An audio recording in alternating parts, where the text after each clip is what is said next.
You know that feeling when plans get canceled? At first, you expect to feel disappointed. But instead, something inside you loosens. It's like a quiet exhale you didn't realize you were holding. And instead of disappointment, there's this quiet sense of relief you don't quite explain to anyone. You might even pretend you're annoyed, but deep down you feel lighter, calmer, almost grateful for the space. Or when you finally close the door behind you after a long day. That moment where everything outside fades and you realize how much tension you were carrying. For the first time all day, you can just exist without effort. And everything in your body just softens. Your shoulders drop, your breathing slows, and there's no big moment, just a quiet return to yourself that feels strangely powerful. It's not that you dislike people. You can enjoy conversations, connection, even being around others. But you're not driven by it in the same way, and that difference often gets misunderstood. It's not even that you don't enjoy going out. Sometimes you do, and you genuinely have a good time, but it takes something from you that you only really notice once you're back home. But there's something about being at home that feels different. It's not just comfort, it's a deeper kind of ease that feels almost built into your system. Safer, quieter, more predictable. Like the world finally slows down to a pace your mind can keep up with. More like yourself. No need to adjust, perform, or monitor anything. You just exist in a way that feels natural and unforced. And yet that feeling often gets misunderstood. People see the behavior, but they don't see what's happening underneath it. People assume it means you're withdrawn, like you're pulling away from life, but that assumption misses the entire point of what's actually going on. Or antisocial, like you don't enjoy connection at all, when in reality you just experience it differently and more intensely than most. Or that something's off, like there's a problem to fix, when really there's nothing broken about preferring peace. There's this subtle pressure to explain yourself, to justify why staying in feels better, as if calm needs a reason. As if preferring your own space needs justification, when really it's just your system choosing what feels right. But it doesn't. You don't need to explain peace, especially when it's something your mind naturally returns to. Because what looks like avoidance on the outside is often something much more intentional beneath the surface. Is often something entirely different on the inside, not escape, but a return to balance. And this is where it gets interesting. Because this pattern isn't random, and it's not something you just made up over time, it's something your mind has been quietly building in the background.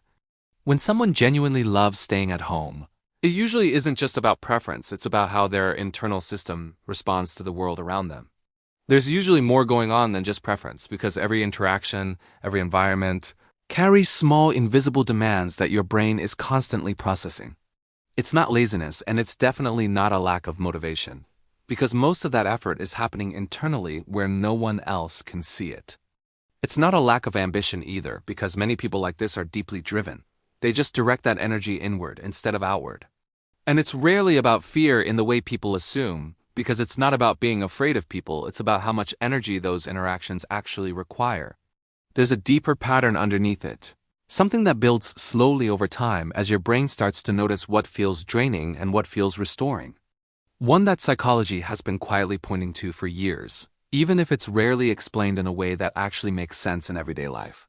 Research around personality and nervous system sensitivity shows that not everyone experiences the same environment in the same way, even if it looks identical on the outside. Especially in areas like introversion and sensory processing, where some people naturally take in more information without even trying to. Shows that some people simply experience the world more intensely, not dramatically, but in small, consistent ways that add up over time. Not always in obvious ways, because it doesn't look like overwhelm, it just feels like constant awareness running in the background. But in subtle, cumulative ones, where each interaction adds just a little more load until your system starts to notice the difference. More noise to process, even when it's quiet, because your brain is picking up details most people ignore. More social cues to interpret, from tone shifts to facial expressions, all being tracked automatically without conscious effort.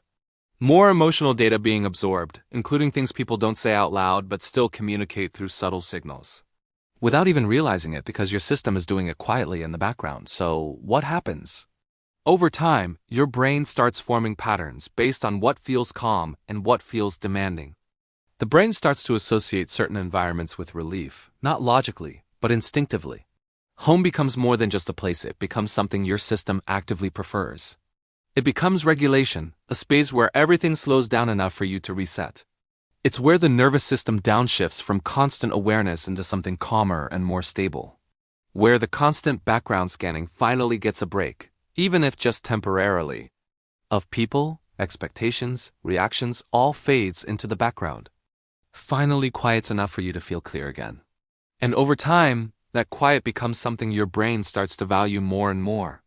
That relief becomes something the brain begins to seek out intentionally, not as escape but as balance.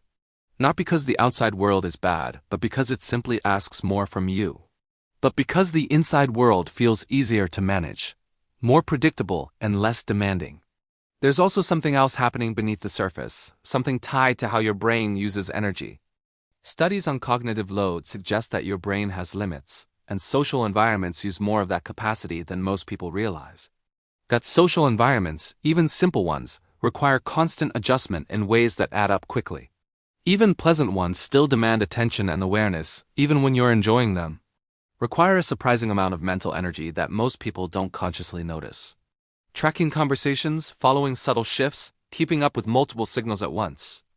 Adjusting tone, choosing words carefully, constantly adapting to the moment. Reading subtle signals, noticing reactions, picking up on things others miss. Maintaining awareness of how you're being perceived, even when you're not trying to. For some people, that process is automatic and effortless. For others, it takes more effort behind the scenes. It's quietly exhausting in a way that builds over time. So when someone chooses to stay home, it's not necessarily about avoidance, it's often about recovery. It's not about rejecting connection, because connection still matters. It can be about conserving energy and protecting mental clarity. About returning to a baseline where things feel neutral again, where thinking feels clearer and more controlled, and emotions feel more stable and manageable. And this pattern often doesn't come from nowhere, it builds gradually over time. It tends to develop through repeated experiences that shape how you respond to the world. Early environments play a role in how your system learns to process things. Not always in dramatic ways, but in small, consistent ones. But in patterns that quietly shape your preferences over time. Growing up in spaces where you had to be observant teaches your mind to stay aware. Where you learn to read the room carefully and notice things others might miss. And if this feels familiar, there's nothing wrong with you. You're just wired differently in a way that most people don't fully understand. Subscribe for more real psychology insights like this.